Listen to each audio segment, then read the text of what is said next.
Welcome to Let's Chat. I'm Pastor Shelley Stephenson, and we are blessed to have Beth Ramsey, mental health therapist for Bellefontaine City Schools, here with us this day. I've heard great things about you from one of our close friends. Said, you need to get this Beth Ramsey woman on your podcast because I am an advocate for mental health. Okay. I absolutely believe in fighting for people from even a Christian perspective, as a pastor, to say, I understand, right? I understand what you're going through as far as maybe not being accepted or whatever, and bringing the spiritual part. But I need people like you to help teach me the clinical part. Okay. And in particular regarding trauma, that is something that I think we need to understand the most. So first of all, I want to ask you, what is your favorite thing about your job and what you do with these students? What kind of trends are you seeing? And how do you think that this is helping the students the most? Okay. So what I love most about my job is connection. The opportunity to learn about someone, the opportunity to learn the experiences that they've had that have brought them to this point, the strengths that are lying just below the surface that they've lost sight of, to watch that begin to blossom. I have a story that I tell, and actually it just showed up in my Facebook feed recently, about a man walking on the beach after the tide has washed out, and the beach is littered with starfish. And this couple is watching this little old man reach down and pick up a starfish and look at it and throw it out into the ocean, pick up the next starfish and look at it and throw it out into the ocean. And the couple watches for a long time, and finally they walk up and they say, "What are you doing?" And he goes, "I'm saving the starfish." Throws it into the ocean. And they say, "You can't save them all." And he picks it up and he looks at it and he throws it into the ocean. And he goes, "I know."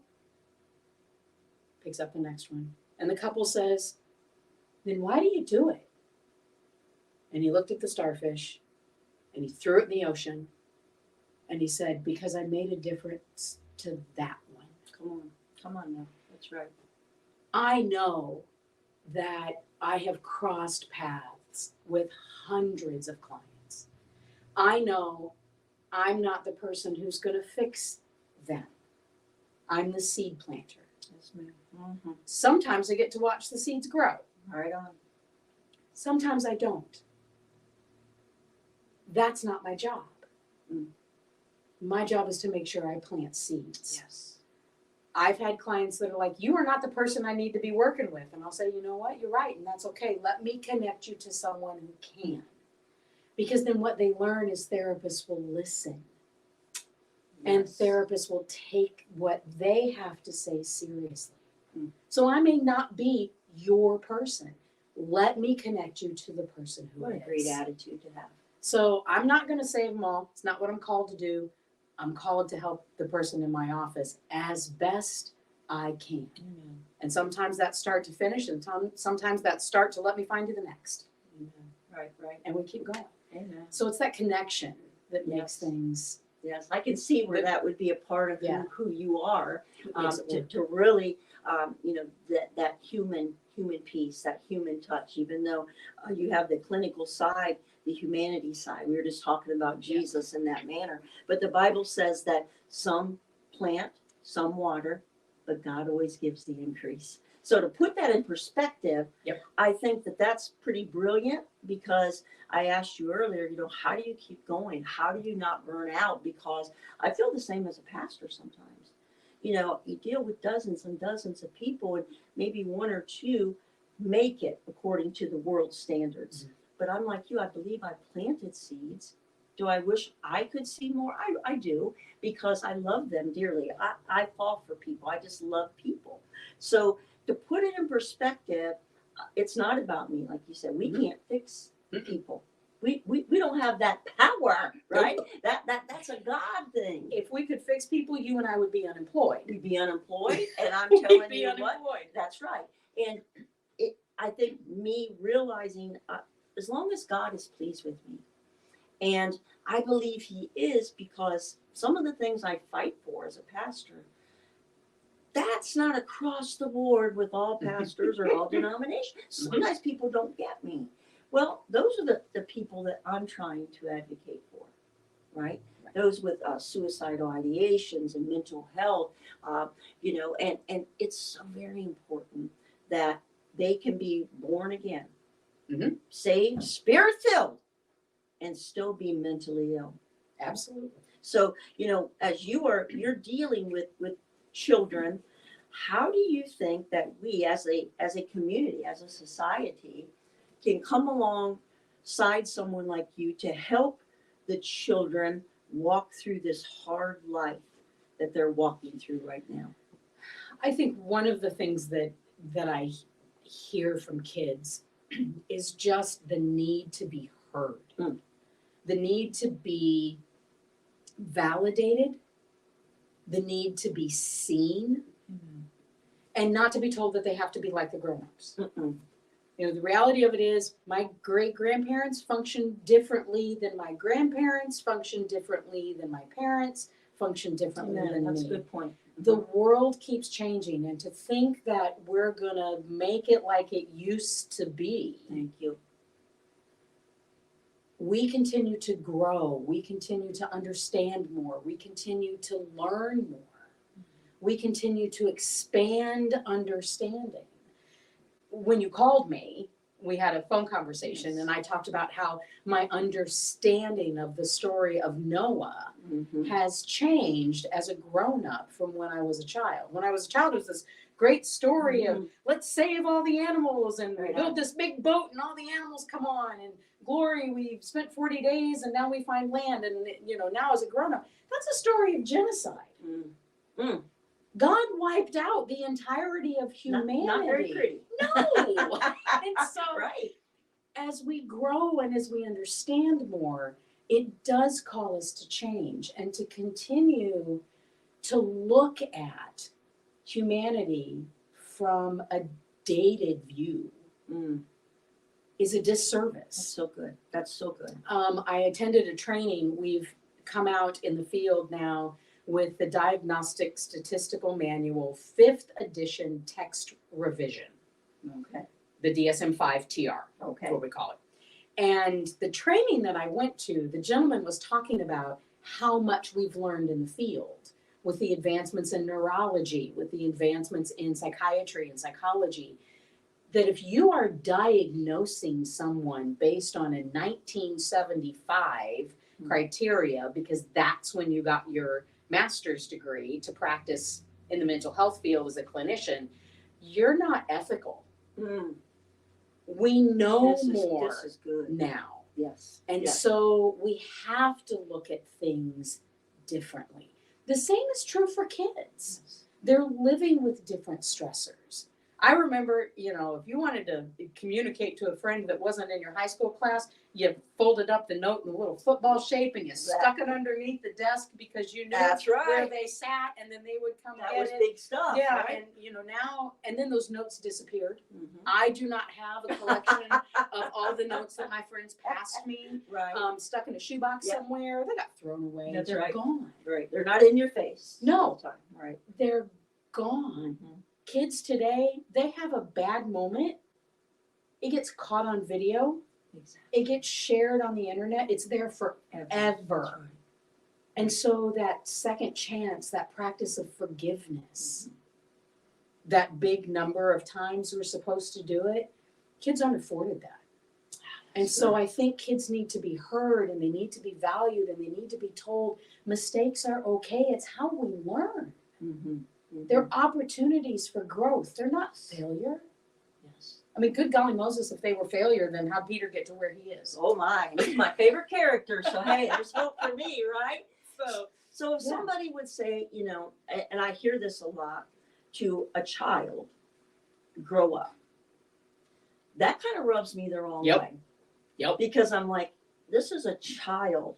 I don't want them to really grow up as we're thinking about growing up. So you kind of validated some of my thinking to say, okay, maybe I want them to settle down or to take a different approach to something, but to try to push them into growing up.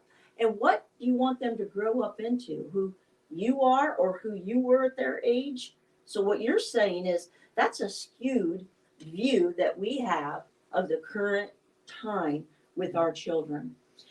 Well, if we're going to talk about God creates unique, why are we trying to raise our children to be exactly like us?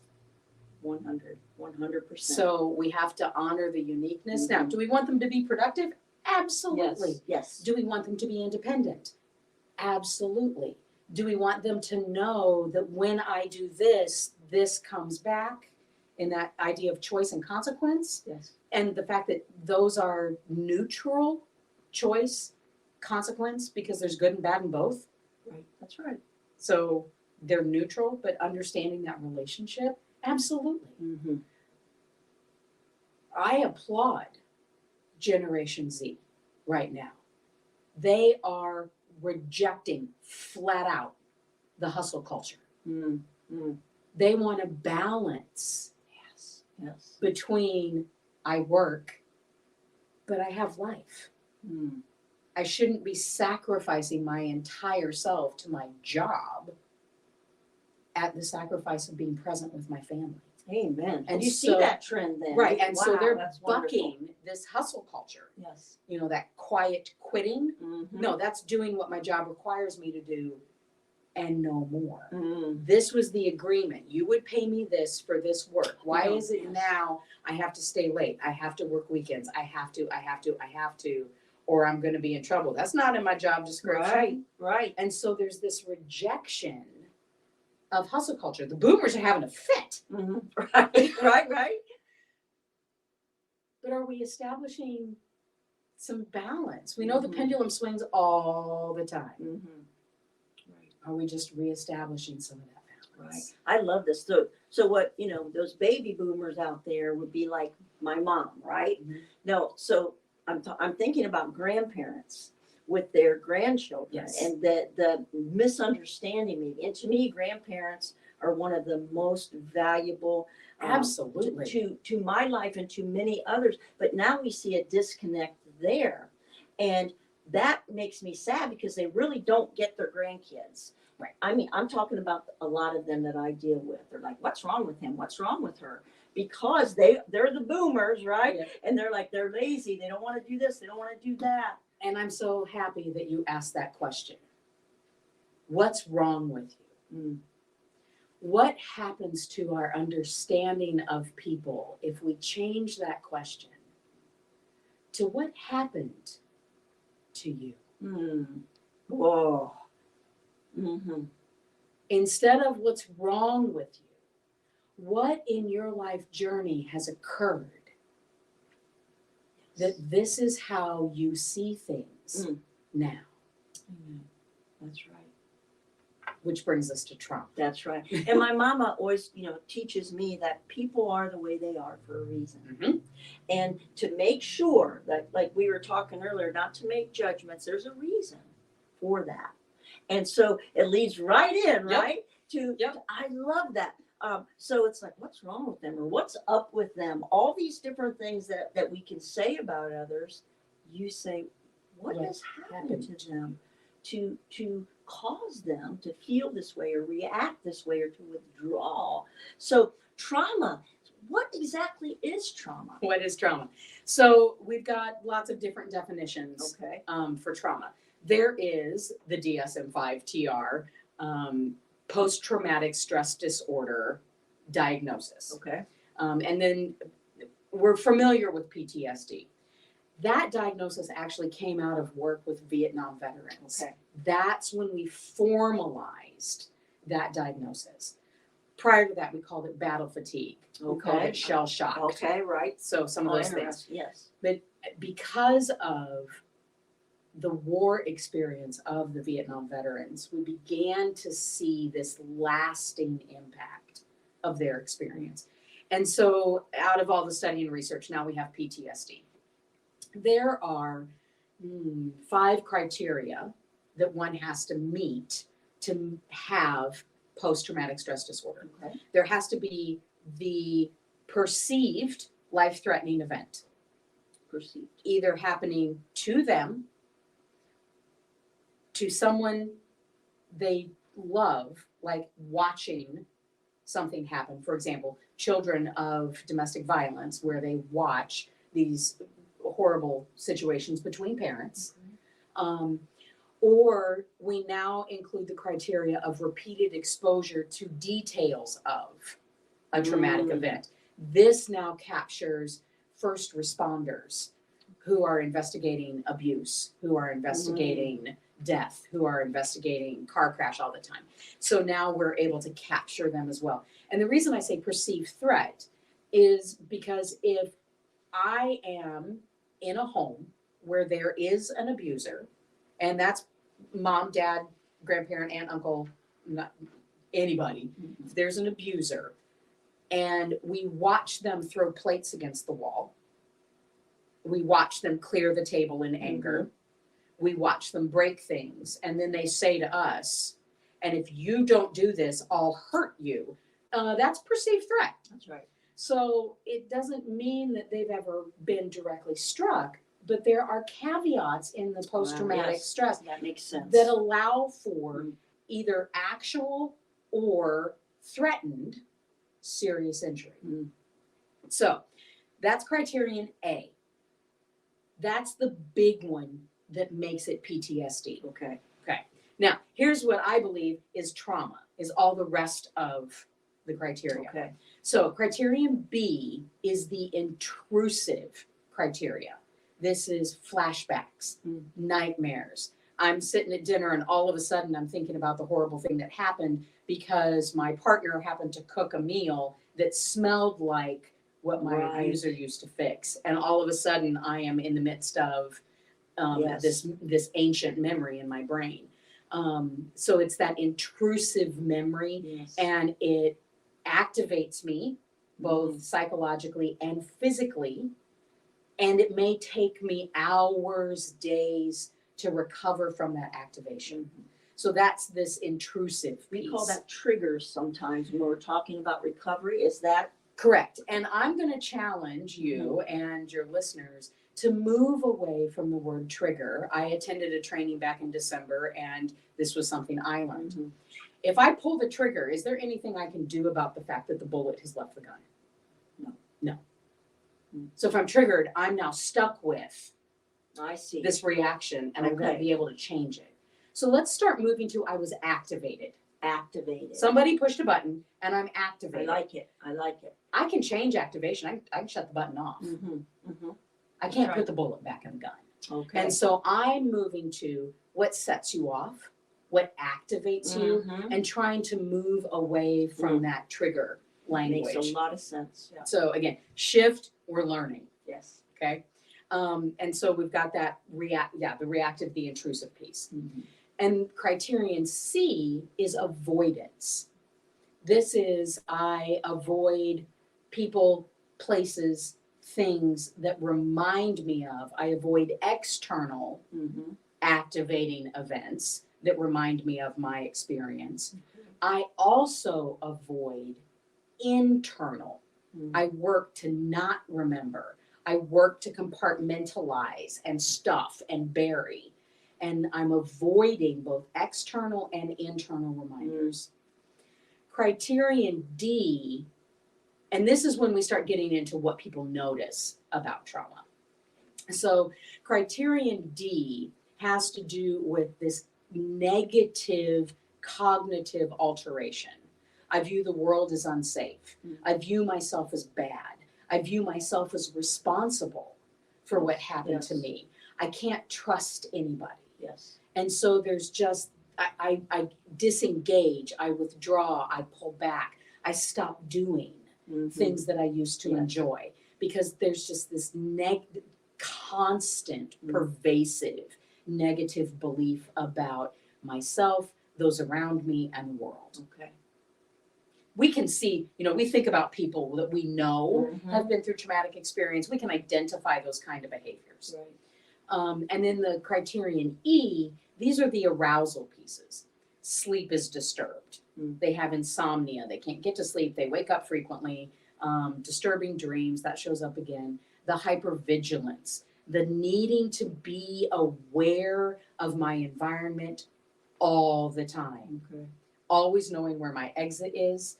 The other part of my job, I also work part-time at TCN, and my job there specifically is to serve active duty military veterans and first responders. That's my client caseload at TCN. And these are the people who sit with their back to the wall, that have a particular place they want to sit at when they go to a restaurant. They need to be able to see where the exit is. That's that hypervigilance. The exaggerated startle response. These are the people you walk up behind them unannounced and they come around swinging, and all you did was took a step. Right.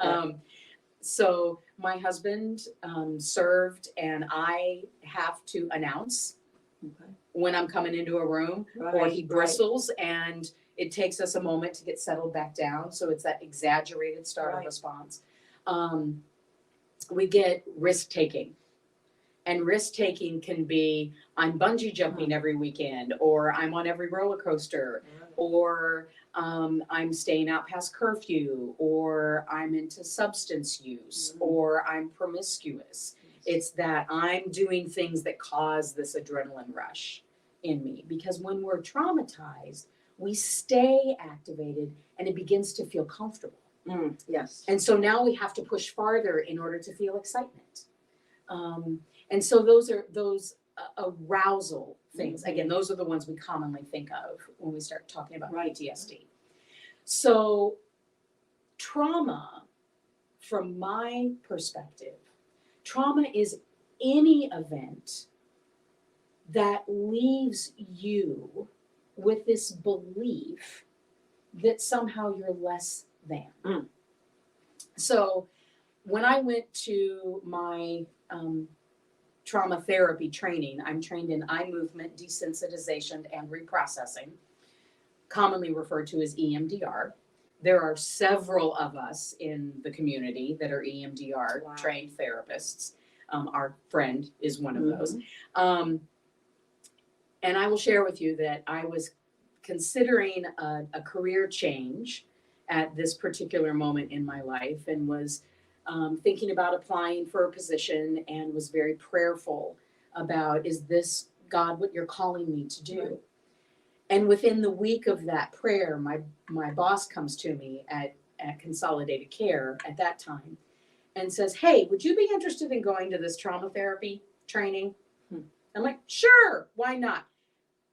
That was it. That was it. Oh, wow. Did not apply for the other job. I've now been EMDR Boy, that's trained. quick. Sometimes God doesn't answer quite that quick. Yeah, you know. Be careful what you pray for. Answers come quickly. So sometimes. I trained in EMDR in April of 2003, and I have been a trauma therapist now for 20 years. And I will tell you, I go to yoga.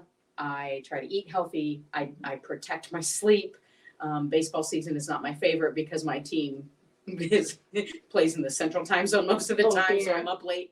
And so I go to church, I pray, I Bible study, I read, I crochet, I do things to take care of myself.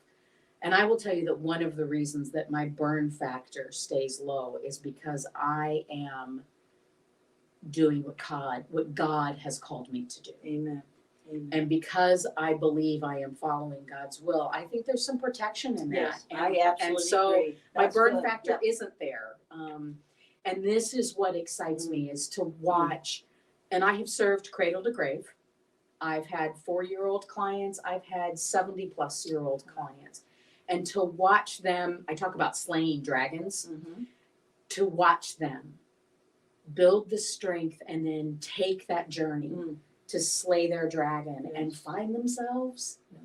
There is so much grace and mercy and reward in watching that journey. And I am so humbled and honored that people are willing to be with me Mm-hmm. or have me with them Right. on that journey. So for me, trauma is any event that changes how you think about yourself. So my father was overbearing. My father, we now know, has been diagnosed with narcissism. And he expected me to be perfect. Mm-hmm. He also had an addictive behavior. And he used his children, look at my perfect child. There's nothing wrong with me. I have this perfect child. And so making mistakes wasn't really tolerated. My big act of rebellion, I kid you not, was I got a C+ in consumer's education, 4th quarter of my senior year. That was unacceptable. That was my big giant act of rebellion. Wow. Because by that point, I'd already been accepted into college. I already had all my scholarships. I was going to relax a little. Plus I didn't like the teacher. And so this was my big act of rebellion. I was home by curfew. Right. I didn't do anything wrong. So when I go to my training for EMDR, they tell you, if they tell you once, they tell you 100 times. When you're done with your training, make sure that you go find your own therapist to clean up what we've activated. Okay. Because we're doing EMDR on each other during our training. And I'm in the back. Oh no, I'm good. My family was normal. I'm called for this service, blah, blah, blah, blah, blah. All of my dad's stuff I'll be darned. got activated. I'll be darned. And what I had been living with Mm-mm-mm. was this negative belief of I have to be perfect. Yes. Folks, that ain't achievable. Don't try. Right on. It'll kill you. It will. Okay. And so I went for my own EMDR. And what I learned was I'm okay as I am. Flaws Come on. and all. Come on. And I can still be good at what I do. Yes. I can still be a good partner, a good mom. I can fail. I can learn. I can Come on grow. now. Yes. I'm okay as I am. Mhm. I don't have to be perfect. Mhm. The amount of anxiety that I now don't have Yes. because I tackled that traumatic event of Mhm. my father Mm-hmm. expecting me to be perfect. Does it meet PTSD criteria? No. Mm-hmm. I don't meet criterion A. But I would have intrusive thoughts. Mm-hmm. Mm-hmm. My supervisor would call and leave a message. Hey, give me a call. I need to talk to you. And I'm immediately going through my brain. What did I do wrong? Mm-hmm. Intrusive thinking. Yes. I could hear the tape of my father's voice. Mm-mm-mm. I would avoid things and I would procrastinate because I didn't want to screw up. I felt bad about myself. I'm not sure that I would have named that, Sure. but as I go back and look through my journals, I'm like, oh, wow, sister, you got Right. Right. And so do I have some of those aspects of PTSD? Absolutely. Yes. Am I going to get that diagnosis? No. Is my mental health concern rooted in trauma? Absolutely. Yes. Yes. So what we know is that when a trauma happens, it overwhelms our neurology. Mm-hmm. Our brain doesn't know what to do with all of it. We can't sort it. And it's kind of like saying, can you eat a large pizza? I'm going to stuff the whole thing in your mouth. You figure it out. You can't chew. You can't Right. swallow. You can't pull it out. Right. And so it just sits there. And that's what happens with these traumatic events that overwhelm our ability to problem solve. And what they have found in doing PET scans and functional MRIs is that the trauma gets stuck in these very active, primitive parts of our brain.